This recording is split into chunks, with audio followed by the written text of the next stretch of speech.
it's Rachel. One of my resolutions this year was to do a tour of the garden every month, show you guys what's growing, but it's January and nothing is growing except for a couple of half-dead Brussels sprouts. So I'm instead going to do a greenhouse tour. I have finished the interior build on this and I wanted to give you guys an update. I have a couple videos on it. This is a half-buried greenhouse and that helps stabilize the temperature. I'll get into those details in a sec.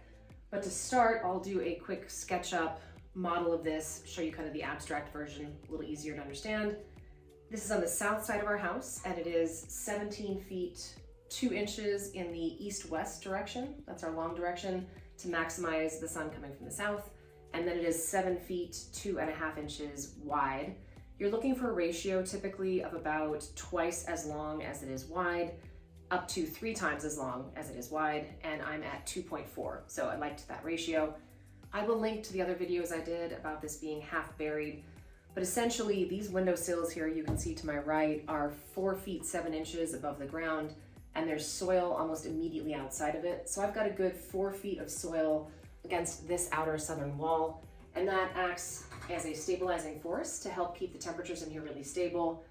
The other thing that we've done for the temperature stability has to do with the window placement. So you can see there's a long bank of windows on the south, and then there's more on the west. Ideally, I would have had windows on the east and the south. The west is pretty bad for heat gain in the summer, but it wasn't possible with our site. So I went ahead and put in windows on the west. And then these skylights are really only located at the very southern edge of the roof. And what that means is that in the winter, as you can see, I have a lot of low angle sun that comes in and it thoroughly heats up this space. It comes in through this window into the house and it goes through the glass door here to bring even more light into the house. But in the summer, when the sun angle is much, much higher, the house stays shady and cool inside and the greenhouse doesn't get too hot. Those things in combination, so relying on the solar angles and the soil outside, has worked really well. I'll show a quick chart here. I did, again, a whole video on how well this thing was doing. The other thing I did for temperature was to have 2 windows at opposite ends for cross ventilation. So in the summer, if it's getting too hot in here, I can pop those open. There's one right as you walk into the greenhouse, and then the other is that 5-foot tall window at the far end. I can open those for cross ventilation. I also have these 5 skylights above. 2 of them pop open. And so I can crank those open as it starts to heat up, and it creates a chimney effect where we pull in air from the 2 windows and ventilate it up through the top. This time of year, those are firmly closed, but in the summers, I will open them and leave them open to allow for much more ventilation to go on in here. The downside of the half-buried greenhouse is ergonomics. Extending this shelf out first at the high height, that makes the shelf deep enough for these 10-20 trays that I use for pretty much everything. This is not a good working height, as you can see. It's just not a nice height to have. It's really tall. It's a pain in the butt to work. In order to make sure that I could access it, my lovely husband, who is filming this for me, built me this little step as well. This is 13 inches off the floor. It's 18 inches wide. It's enough that I can walk around and work, and I'm about 5'8", a little more than that. If you were a little shorter, you might need to even increase this step a little, but for me, this works really well. It also gave us the advantage of extra storage here underneath, nice and shady. At the moment, I have a ridiculous glut of tromboncino squash. This is actually the overflow squash. I have a whole room of it, and it's not ideal temperatures in here, but it works pretty well. In the summer into early fall, I can also do things like cure my onions in here because it's nice and dry and cool. So that's a really nice overflow storage space. The second drawback of this approach is access to the garden. So the garden is just beyond that 5-foot tall window back there, but with the sills being at 4'7", there was really no way to get in and out of here.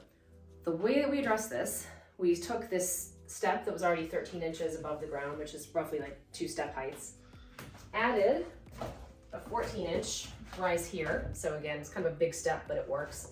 2 regular steps, and then a landing right here. It's about 3 feet wide.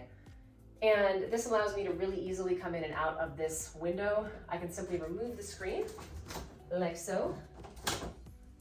I set this aside, and then the height of the growing season, I basically leave this screen off completely all the time. This then cranks open, and I can step in and out pretty easily. This is tall enough that if I were to fall, I would seriously injure myself, and I added this IKEA storage unit to create 2 purposes. The first is extra storage, as you can see, but secondly, it acts almost like a safety railing. It's screwed in to these stairs so it won't tip, And as I come down the stairs, I've got a nice little spot that I can use to make sure I don't fall. It also gives me some convenient little places to hang, like my harvest apron. It put the oscillating fan at a really nice height. So I can turn this on when I have plants in here, and it'll oscillate and give good ventilation across this whole workspace. And then there's just a ton of storage that I can use for all of my miscellaneous garden stuff.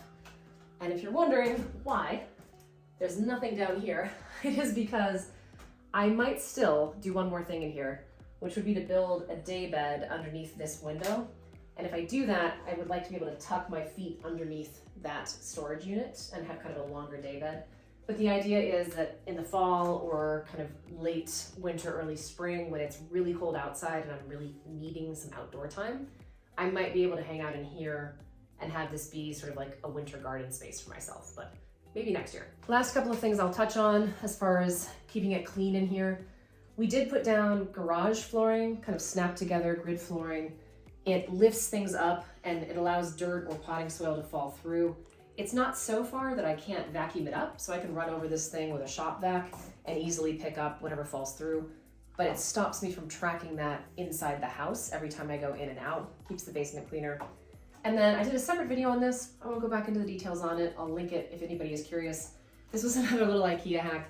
This one is a kitchenette, and it works really well as a potting station. I outfitted it, and you can see I just kind of use the sink space as extra storage for some bowls that I use, and then otherwise I keep it covered with my potting mix container. But lots of space for 1020 trays, for my pots, my amendments, vermiculite, all of my coconut coir bricks, and my pre-mixed soil for when I want to make things. So that is it. That is the finished greenhouse interior. If I ever decide to do the daybed thing in here, I will do an update video on that. But otherwise, I think I'm done with the space. Until next time, thanks.